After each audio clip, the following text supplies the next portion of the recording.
Duchess of Wellington's Meghan Markle walks through a field in very stylish boots as she and Prince Harry arrive in Auckland for a welly-wanging contest and tour of native bushland. The Duke and Duchess of Sussex have donned a pair of stylish Wellington boots to take part in a welly-wanging contest while visiting Auckland on the third day of their royal tour of New Zealand. Prince Harry and Meghan Markle's first engagement of the day was a trip to a native bush reserve at Red Vale on the city's north shore. The royal couple's main focus of the visit was to dedicate the 20-hectare, 49-acre, area of bush to the Queen's Commonwealth canopy. They unveiled a plaque recognizing the dedication to the QCC, which conserves indigenous forests for future generations, before planting trees at the site. But it was the Wellington boot throwing contest involving local schoolchildren which proved to be a hit with the crowds who turned out for the visit. Meghan's team emerged victorious, with the Duchess proving quite the natural in the unusual contest, given it was most likely her first time partaking in such a sport. She had swapped a stylish navy blue blazer for a black hooded zip-up jacket with a KI National Trust logo for the occasion, the same jacket her husband wore.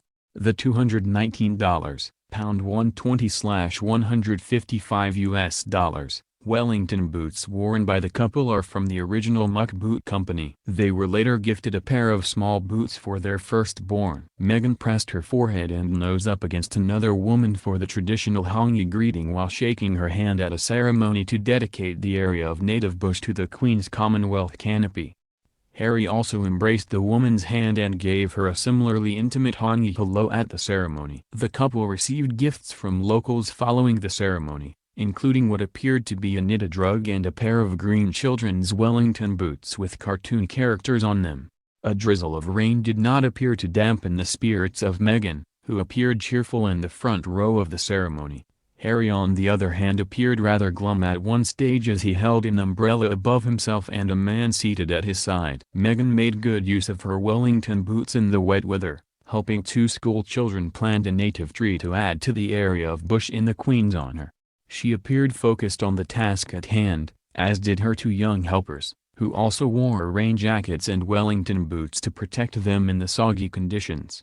The couple will later join the country's Prime Minister Jacinda Ardern to visit Pillars, a charity operating across New Zealand. Later in the afternoon, the royal couple will have the opportunity to meet the people of Auckland on the Viaduct Harbour, before attending a reception hosted by Ms Ardern at the Auckland War Memorial Museum.